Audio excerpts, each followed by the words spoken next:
content warning. The following episode includes discussion of domestic violence, sexual assault, and sexual abuse, including the sexual abuse of children. Listener discretion is advised.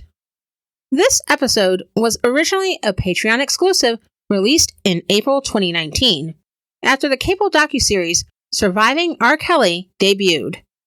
The documentary focused on allegations against singer R. Kelly, real name Robert Kelly. These allegations included holding young women and girls captive and the sexual assault of these captives.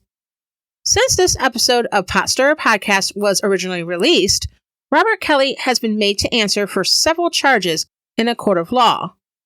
He has been charged with crimes in federal courts in New York and Chicago. In the New York case, prosecutors used the RICO statute, a law typically used to fight organized crime, to go after Kelly. On September 27, 2021, Robert Kelly was convicted of 9 federal counts, including 1 count for racketeering and 8 counts of violating the Mann Act, a law that prohibits the transportation of individuals across state lines for the purposes of criminal sexual activity, which would include sex trafficking and rape. Kelly's sentencing is currently scheduled for May 4th, 2022, and he is facing between 10 years and life in prison. Prosecutors are expected to ask for at least 20 years. Regardless of the sentencing outcome, Kelly has brought in additional lawyers for the New York case and is expected to appeal. As for the Chicago case, that trial is scheduled to begin August 1st, 2022. He will be facing 11 additional federal counts related to child pornography, obstruction of justice, and sexual abuse. And he still faces additional state charges in Illinois and Minnesota. In 2019, in the wake of Surviving R. Kelly, my brother Irvin Johnson II, co-founder of the manga publisher and independent media company Shining Otaku Comics, joined me to discuss the series and the allegations. This conversation was the basis of 2 episodes. One was a regular episode released March 24th, 2019, called R. Kelly and the Me Too Movement. If you haven't had the opportunity to listen to that, definitely check that out. The other episode was released as a bonus episode called The Pied Piper of Rmb. We discussed more of our thoughts in relation to R. Kelly, as well as child molestation allegations against the late King of Pop Michael Jackson. In addition, we switched gears, and for a palate cleanser, we talked about Irvin's company and content creation. It was a conversation that was at times heavy, but we enjoyed it. And I hope you also enjoy this episode.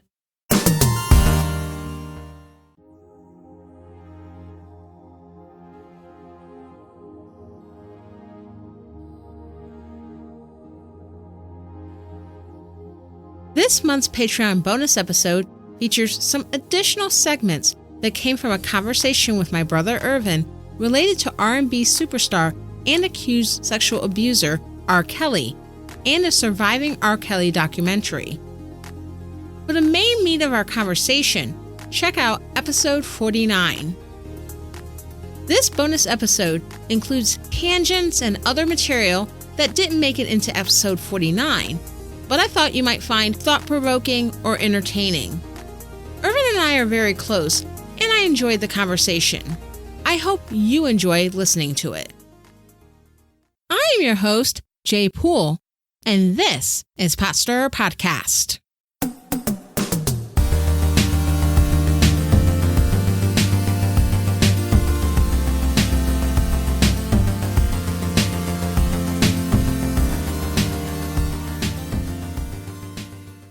In this segment, Irvin and I are discussing the R. Kelly song and video series Trapped in the Closet, where several events occur in succession that are increasingly strange and absurd. I don't mean to go on a tangent, but going back to him expressing himself through his art, how convoluted and weird and messed up that whole series was, that spoke to, I think that in a way that kind of spoke to how messed up his mind is. And it wasn't like there was some good lesson at the end of the road or whatever reason why you came up with that. He's messed up in the head. Mm-hmm. Yeah. And in a sense, it's him telling on himself through his music. So you got to have somebody to tell it to. Yeah. Somebody got to listen. Mm-hmm. You know, and then I'm just surprised that continuously, where I was like, man, like people are bailing them out, you know, all that kind of stuff. Where I was like, I'm like, you almost seem like you rivaling Trump. I'm just being real, you know, where Trump seems like, you know, he says he can do whatever he wants to do half the time. And, you know, you can do anything when you're famous. Yeah, you know, so I mean, Trump says he can do all that stuff. So I'm thinking like, man, are you sure you're not the black Trump, you know, doing whatever you want to do, and then acting innocent? Right. Hey, there's a reason why I guess he called himself the Pied Piper of Rmb. Yeah, the Pied Piper of Rmb. It does make sense. Like, I don't know if you know, do you know the story of the Pied Piper? Yeah, I remember you told me the story actually a long time ago, so I know what the story is. Right. Yeah. And I guess like for listeners, to make a fairy tale as short as possible, this was based in Germany, and it was about a guy that he's called Pied Piper because of how he dressed. He had clothes of different colors. He came into the town and he told the villagers that he could get rid of their rats. And so he played music and the rats went away and the town loved it, but then they didn't pay him. So then he came back, and when he came back, he played a song that attracted all the children of the town. And then he led the children away, never to be seen again. That sounds just like our, like you're the modern, like it's almost like you're living the actual fairy tale out. He just can't help but to tell on himself. Yeah, it doesn't seem to make a difference, or at least it hasn't for a long time. And it's just, I don't know, it's just messed up. I don't know. Like, I mean, I feel like we can all talk about how messed up it is or how he's doing all this stuff. I'm just wondering what's actually going to be done, about it. Mm-hmm. Because, I mean, at this point, I mean, yeah, I guess you could say, oh, he's having some money troubles, but it's like, well, that's it, like. And actually, I kind of want to get into this a little bit. I think that if you can start to get people to turn on him, and I think it's easier for that to happen when he's not as popular, then potentially you could see some measure of justice. Which is sad, like that it takes him not having the same amount of power as he has for years. We got to step in the name of love, man. Come on. Yeah, and that's the thing. And I think, and speaking of you that, can't listen to that one anymore. In this segment, we go off on a tangent from the main conversation about R. Kelly to talk about the late Michael Jackson, who was recently the subject of the documentary Leaving Neverland, in which new allegations were made that Jackson molested young boys. Do you think Michael Jackson did what they say he did with those two men? Now men, but back then boys. Yeah. I need to actually watch that, because I haven't watched that one, and I'm not as familiar with their particular stories. I remember at the time, like when I don't know, because I kind of was on the fence, I think, when I was younger, and I would follow like Michael Jackson. And I remember actually when the trial happened and when he was found not guilty, I think I might mention to you, I was in the car with Dad, we were out somewhere, and like I remember being in the car and hearing the not guilty verdict on the radio. Yeah, I remember you told me about that. I know that for a long time, I kind of questioned it. I mean, it's one of those things that keeps coming up, though. And it's very similar. True. He wasn't quite as obvious as R. Kelly. Mm-hmm. But I think that with Michael Jackson, it was still a thing of like, okay, these were accusations that kept coming up. And it wasn't like, okay, this one time. And then I guess in a sense, it is kind of similar to R. Kelly. Even afterwards, then you see him with kids. It's like, really? this is probably not a good look for you. Oh, yeah, and he would sleep in the bed with the kids and all that kind of stuff. So it's like, I mean, in his case, I say I don't really know. I haven't watched the whole documentary. I've seen part of it. I feel a little bit different about it so far, just because, not saying it's not true. I want to make sure I'm clear about that. I'm not saying it's not true. If anybody's thinking that, I'm not saying that by any means. But one, I don't think that there's the same kind of evidence out there like you kind of have for R. Kelly, which leads me to believe that R. Kelly has done all the things that he's done, or allegedly that he's done.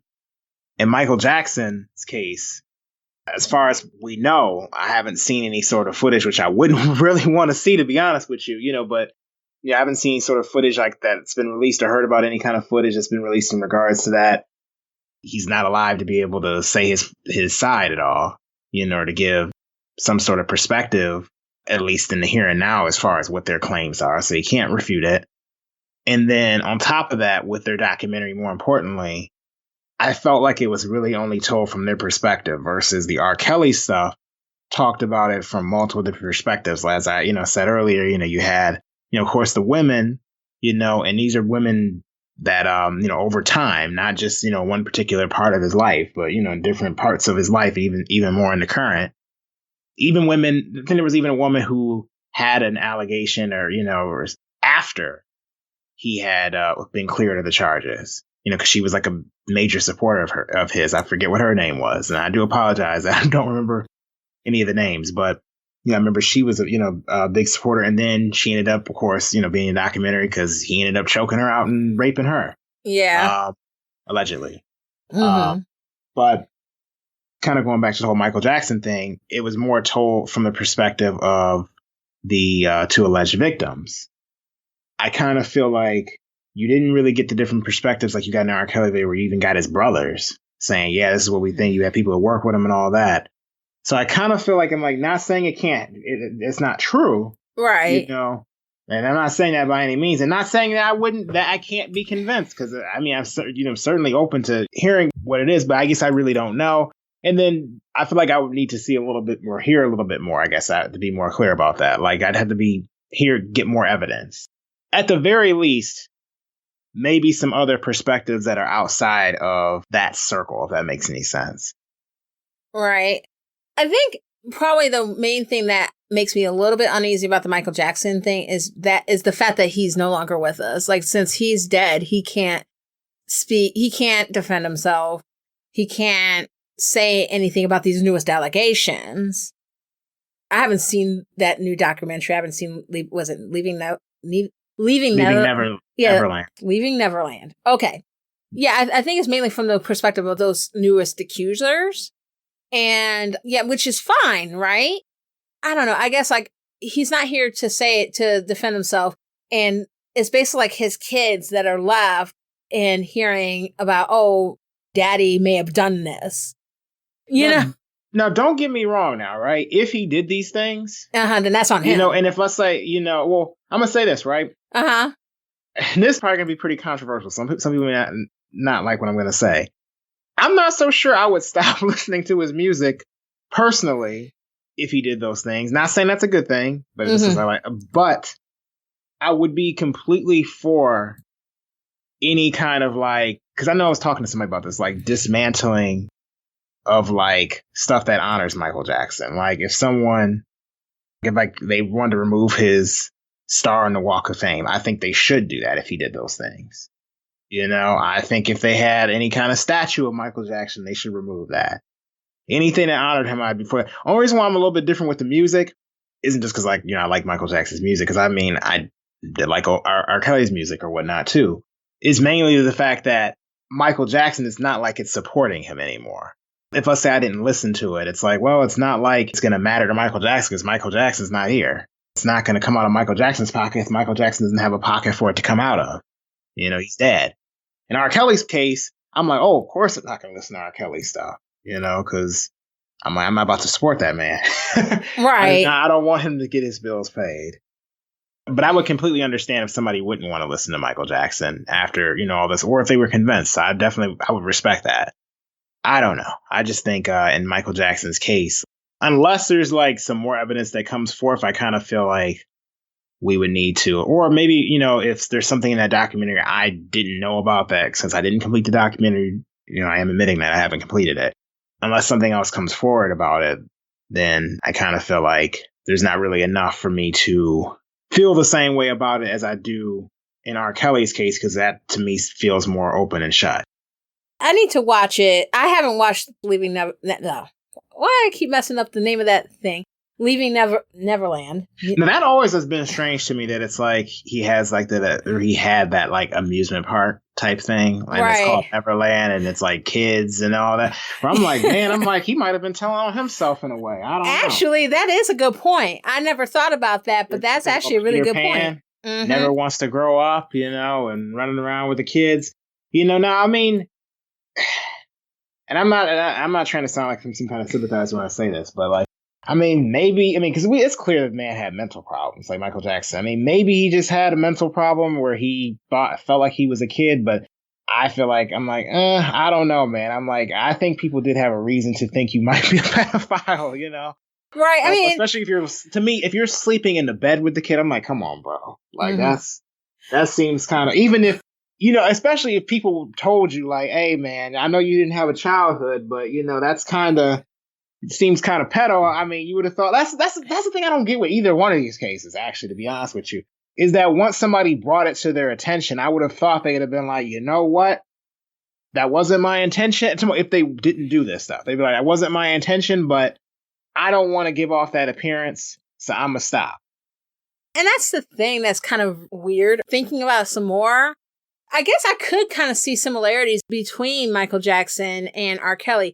I mean, now, with Michael Jackson, I think a lot of it is because, so he grew up in the limelight, right? And he had been performing since he was a little kid. And and he wasn't allowed to really have a childhood. He was basically made to be an adult young. And from my understanding, he was exposed to sexual situations when he was young, too. Yeah, because he was with his older brothers on the road and all of that. And so with that, I could see him having issues as an adult. Now, of course, like, I don't know if he ever had an opportunity to talk to somebody. He probably should have talked to somebody. So he had that upbringing. He was going to have issues as an adult. You know, and I think that him creating Neverland, like, it was a manifestation of that. So it was like, oh, well, let me get all these things and let me do all these things that I didn't get a chance to do as a kid. And since he had all this money and he was so famous at the time, then is like he had the means to basically create everything he wanted. So, I mean, I could see it on that level, right? Mm-hmm. But then on another level, there is a grooming piece of that, allegedly. Oh, yeah, I can definitely see that, you know. Yeah, I mean, you have all this money and you created what amounts to an amusement park that any kid would love the heck out of, right? If you're a little kid and you go somewhere and it's like, oh, there's rides and there's animals and all these things I could do for fun. And it's all like on this estate. And so I think in a sense, kind of looking back on it, potentially it could have been a place to groom young kids. And it would have been easy to groom them because, okay, you're this huge pop star. You're the king of pop.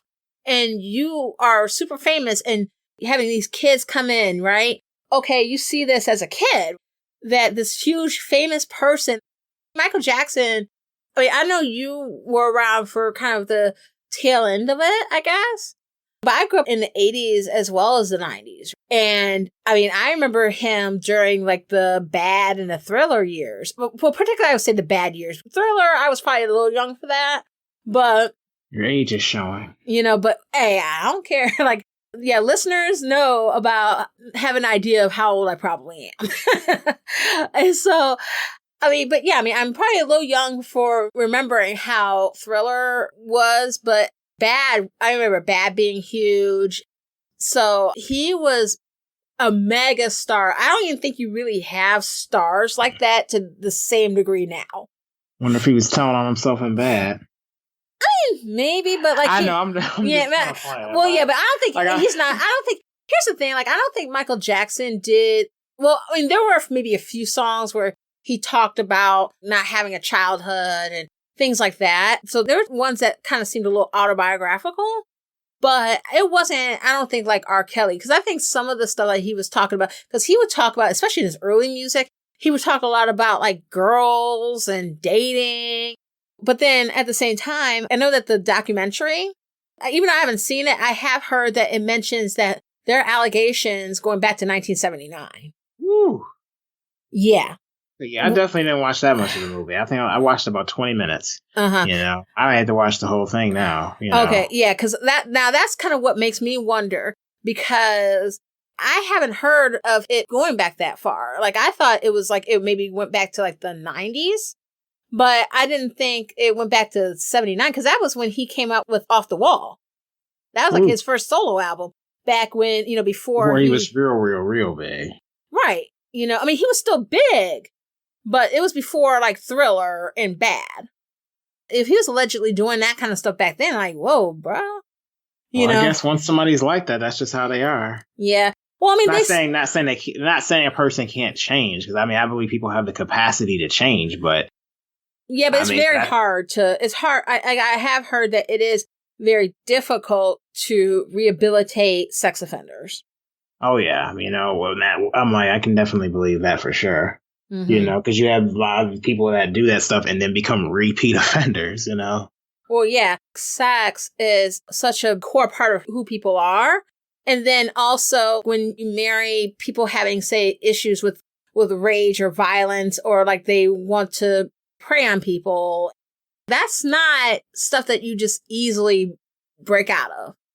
Like, that's why, like, I mean, I would say it's sort of almost like, and I hate to say it like this, but it's sort of almost like alcoholism, in the sense that if you're an alcoholic and you stop drinking, then it's probably a bad idea to go to a bar or to hang out somewhere where there's liquor, because R. Kelly, stop going to them high schools. Right. Well, but that's the thing. It's like you have somebody who's a predator, and then it's like, well, but then if they have to go out in the real world, then it's going to be hard for them to stay away from whoever they prefer as their prey. Well, they got to figure out, my thing is that you need to go get some counseling so you can figure out why you even have the urge to do those sort of things, you know? Right. I mean, like with alcoholics, I mean, they have Alcoholics Anonymous. I mean, I don't know what they have for sex offenders, but... Yeah, I mean, they have... I mean, I know that there's, like, stuff for sex addicts, but sex addicts are different than sex offenders. I mean, generally, sex addicts are okay with consent. It's a compulsion for them to have a lot of sex. Yeah. And I guess the problem with sex offenders, though, is that if they reoffend, like, so if somebody who's an alcoholic decides to drink, that's going to be bad for them. And I mean, yeah, it might hurt their family as far as like seeing them in that state, but it's not like a direct, I'm going to hurt you, unless they get behind the wheel of a car, obviously. But that in isolation is only going to hurt that person. But when you're talking about a sex offender reoffending, that's victimizing another person. That's putting somebody else into your mess. Irvin is the author of an action comic called Gods of Life, which is written in a Japanese manga style. We chat a bit about the main character, Amiri, and drawing inspiration from real-life people and experiences. So, were there any like specific inspirations for Amiri as far as creating her character and the traits that you gave her? Where does she come from as she was being developed? There are several different things I draw from, or several different places I draw inspiration for, at least when it came to creating Amiri's character. When it comes to one of her major, I would say, personality traits, this actually does come from me with this major personality trait, and that's her indecisiveness. It's so key to her whole character. You know, when she makes decisions, even her going into this whole mercenary life thing, you know, she's listening to Carmen, but then there are so many times where she has no idea which direction she wants to take, what she wants to do. Once she has her mindset, she's all for it. But getting to that point is the most difficult thing. It's like every decision she makes is a life decision, whether it's just like in the first chapter, her being with her sister, trying to decide what kind of ice cream she wants, you know, and her sister getting so annoyed because they're waiting there for like an hour. and they don't, and, she's trying to make the decision, what kind of ice cream she wants, and it's like, who takes that long to decide something like that? Right. Or if it's even in combat, deciding whether or not she needs to kill this bad guy who's trying to kill her. It's like, okay, this guy's coming after you. And and really it's because she doesn't know how to commit to things. And when she does commit, she's all in, but it's getting to that point, making that final decision. And another piece of her character, I would say, that drew inspiration from, like, as far as like her interactions, I would say would be from my sisters, so you, Jay, and then, of course, Vanessa. Like, for example, certain interactions that, they might have, like the, and obviously there's some of these chapters you haven't yet seen, but like interactions between Amiri and Sienna, her sister Sienna, or, maybe even interaction with Amiri and her father, like in flashbacks when people see those. Those are definitely inspired through there. That sounds really cool. I know that Amiri is a very unique character. I've enjoyed reading Gods of Life. I know I'm your older sister and everything, but I think it's really awesome that you've been into manga and you've been into like this type of art and this type of like creativity for a long time, and that this is what you're doing. That actually makes me really proud. Oh, thank you. I do appreciate that. And, oh, go ahead. Oh, no, go ahead. Oh, no, I was just going to say, and one of the things about creating manga, I want to be clear about this, is that, because this is going to be kind of off tangent, but this is just in case anybody out there is wanting to make manga. If you're wanting to make manga, please don't just draw your inspirations just from manga. I just want to say that because I feel like I know a lot of aspiring creators or people who are out there who are making their own manga that only draw their inspiration from manga, and they don't really even fully understand how that medium works, or why some of the mangas that some of us out there may love, whether it's Hunter x Hunter or Bleach, or I know people hate on Bleach, but, I like Bleach, but it does have its problems. But Hunter x Hunter, Yu Yu Hakusho, or something like that, right? You have certain key things in the main characters that either reflect the main character's environment or, may even reflect something in the culture that the story is being told in. You think about a lot of, I'm just going to use this because it's the most common example, but in a lot of shonen manga, a lot of times you have the kid that's in high school, and a lot of times they show him sitting by the window, looking out the window. He's waiting for something to happen during the school day, right? That's because that is something that is relatable, very relatable in the Japanese audience. And I feel like I'll see instances where, and I'm not saying you can't do this, but, you'll have every creator, even in the West, doing that. And it's like, if you want to make something original as much as you can, because obviously can't make it perfect, perfectly. There's obviously going to be inspirations or things you may have in there that may not be the most original. But if you want to do that, then you definitely want to take as much inspiration you can from real life, and then also use that as use that as your inspiration to write, as well as if you need some other guidance, maybe even getting inspiration from other mediums. And it doesn't just have to be, of course, manga doesn't have to just be Western comics, it can be film. It doesn't have to just be, that can be anything, Inspiration comes in many different forms, so you just want to make sure that if you're wanting to create, and this doesn't even just go for creating manga, with anything, I think it's important to have inspirations from all over. And when it comes to Amiri, I definitely try to, as a creator, gather as much inspiration I can to not only, make her a better character, but to make the world that she's in more immersive for the reader. I hope you enjoyed these extras from my conversation with Irvin. If you're interested in reading Gods of Life, check out shiningotaku.com. Thank you very much for listening to this bonus episode of Potstar Podcast. Stay tuned for full-length regular episodes, as well as Potstar Scoops. If you enjoyed this episode, subscribe for free on Apple Podcasts, Spotify, Amazon Prime, or on your favorite podcast app. Go to potstarpodcast.com/download and you'll see the links.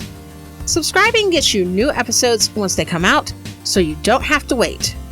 If you enjoyed the podcast, please give it 5 stars and leave a review. And I'm always on Twitter, so follow me there at PotstarCast. DJ Poole. Let's fight for America's future because freedom is not free.